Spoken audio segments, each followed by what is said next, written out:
Hello, good afternoon. Hi, please.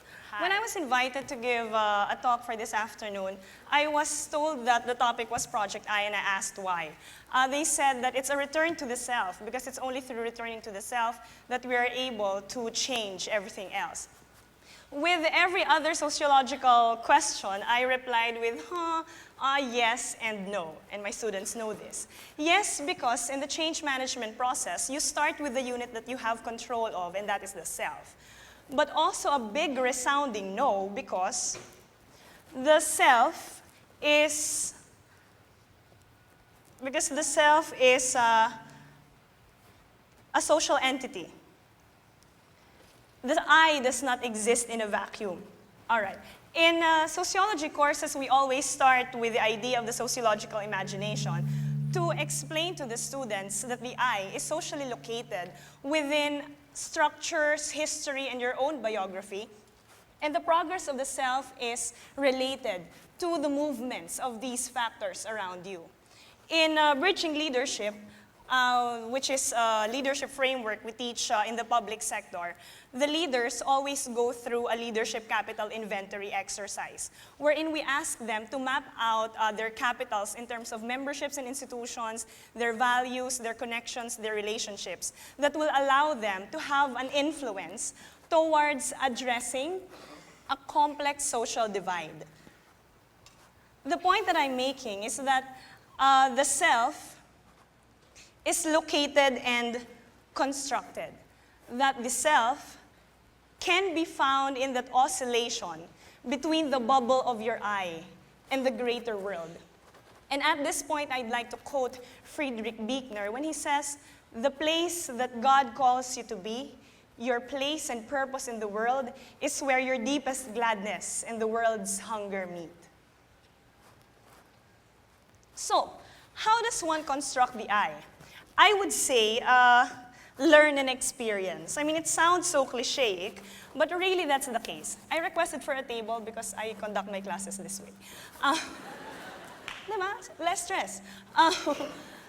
Learn and experience, because that is how you open yourself up to the world. And I learned this very early on in my life, because when I was younger, my mom, who is here in the audience, hi mama, would make me write small paragraphs when I was, 6, 7 years old. Example, about an apple. And then I would take like hours writing that paragraph about the apple. And I'd give it to her. And then when she gives it back to me, it's like lots of red marks, and she would grade it 4 over 10. 4 over 10. Of course, that's depressing for a young kid, but I realized later on that the point she was trying to make was that, okay, you have good initial thoughts, but there's a lot more that you can learn. There's a lot more that you can improve on. It became more real to me also when I went here in Manila for college. Dahil ako'y Batanggenyo, nung ako'y pumunta din sa Maynila, dala ko lang balisong, lakas ng loob, saka diskarte. In my journey, I took with me strength and love from my support system. That includes my family, my husband, who is here also. Hi, love. And a small group of friends, some of them are here also. And I had a goal, which is not much of a concrete goal, but I wanted to become better. I wanted to become better because I wanted myself to have a place in the world. I wanted my work to matter somewhere in the world. And that was a principle that I carried with me throughout the years that I've been working. For instance, in research, I didn't really know how to do research until I really applied as research assistant to my professors in the department. A little bit of income is good, but really the experience taught me how to engage theories, how to talk to numbers, how to deal with voluminous data and help make it make sense for other people.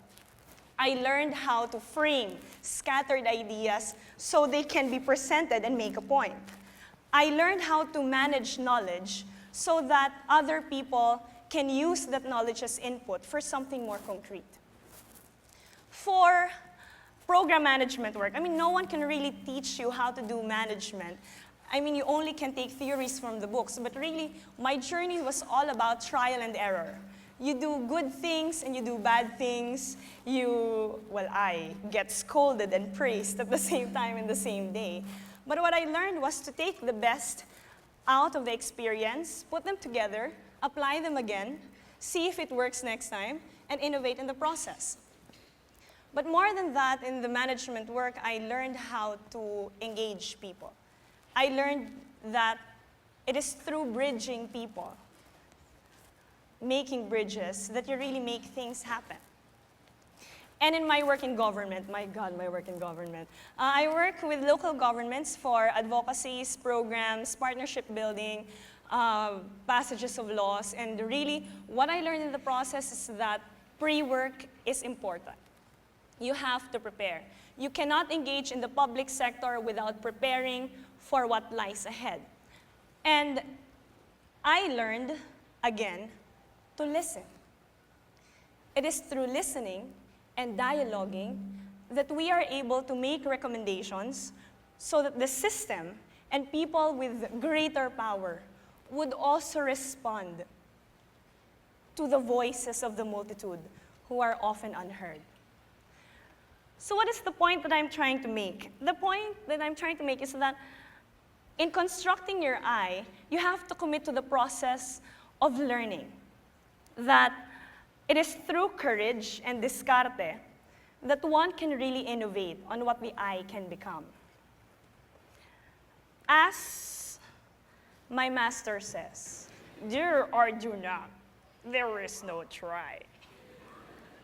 Because the I is made, it is not found. I do not like the idea when people tell me, oh, I have to find myself. You will not find yourself. What's that? A movement towards inward? I mean, it's a movement inwards. What will you find there? The I is made through opening your eye to the world. And you have to commit to the project of your I. All we can really do in life is to take your sharpest bolo and cut through the jungle with the belief that somewhere out there there's an oasis. Somewhere out there there's a place for you. There is no yellow brick road. There is no preset path for you to follow. That all you can really take with you in the journey are signs, sounds, stars, trends that you have to make sense of and put them forward so you can continue on with your journey in the world. And as you cut through the jungle, remember, you also shape the world. But wait. Ta-da! I have to tell you that I really do not take selfies, Father. I really don't take selfies and I despise selfies. Why? Because I refuse to believe that this is all that we can offer to the world every day. Is there a story behind your face? Is there a story behind your pout in the bathroom with your cat? With your Insta food? I do not believe that taking random meaningless photos of yourself really contributes to the vision of the I and the vision of the world you are trying to construct. Unless there's a story behind your selfie, I will not like it. I wish to unfriend all those who are taking up selfies, but then I will be left with no one in Facebook. Because what I sense is that we are building a large online admiration club. You like my selfie and I like yours. We are recognizing each other without really any basis for the recognition. We are promoting a culture of mediocrity. And I'd like to believe that you are worth more than the 100+ likes you receive just because of how your face and how your clothes look like for that moment. But that is where the point is, really. We are looking for likes. We are looking for recognition. We're looking for a place in the world.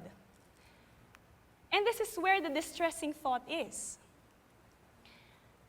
I sense that this generation is characterized by angst.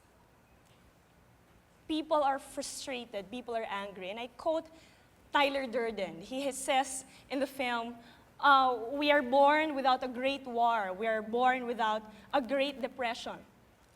Our battle is a spiritual war. Our great depression is our lives. We are frustrated because we were promised that we can become billionaires and astronauts and Victoria's Secret models. And we're slowly realizing that we can't be all of those things. But we fall short on this thought because we continue with the angst to wait. We are waiting for the moment that we were promised. We are waiting for that moment in time, but the truth is that moment will not come unless you seize the moment yourself. What are we missing? We are missing the proof of concept of the I. What is the proof of concept? The proof of concept is initial evidence that you would have to produce so that you will get support for an idea. For instance, you want to get a law passed, then you have to produce some initial evidence that what you're proposing will work on the ground. For instance, you want to have an idea funded, then you have to produce initial evidence that what you're proposing responds to a specific concrete need and will have impact out there. So what is the proof of concept of the I? The proof of concept of your I is the initial evidence that your I can fill in a gap in the world, in its structures, in its processes, in the relationships. And then it's time really that we reflect on and start constructing what is the proof of concept of my I. The proof of concept of the I necessitates that you have to put yourself out there in the world first and put yourself at stake with the world. I will say this in Filipino because it's nicer and it's more tagos when you say it in Filipino. Kailangan mo munang itaya ang iyong sarili sa mundo bago magbukas ang mundo ng oportunidad para sa iyo. As I reflect on the proof of concept of my I, it was really hard because I don't have a stellar name. I don't have name recall. I don't have awards or personal citation to put on the wall in my house. My work necessitates that I'm always in the background. I am the shadow that lurks with every discussion. And I have made peace with the fact that when the work is done, I might not be acknowledged, and maybe I won't even get a thank you. But that's fine. Because I sense that my proof of concept lies in the fact that my ideas, my recommendations, my notes translate into larger ideas and to concrete action that reach others and change their lives. My proof of concept lies with the fact that in the analogy of the long chain of tasks that make up service, the link where I am holds. My proof of concept lies with the experience that I can sleep soundly at night because I know that I have learned something more for that day and I'm a bit better than how I was the day before. So I end this talk with that thought, that the project of the I is only as good as its relevance to the project of the world. That in order to produce your proof of concept, you have to invest and put yourself at stake in the world. And in the process, and I tell you, in the process of putting yourself at stake out there, you will encounter dim spots, dark spots in the world. Hopefully, you can commit to those dark spots. Because it is in the darkness that the universe calls you. It is through the darkness that the universe invites you to be a part of the change. And I only hope that with courage and learning and innovating ourselves, this generation, we can respond back and say, I am willing to put myself out there, no matter the cost, and this makes meaning to the project of my eye. Thank you very much.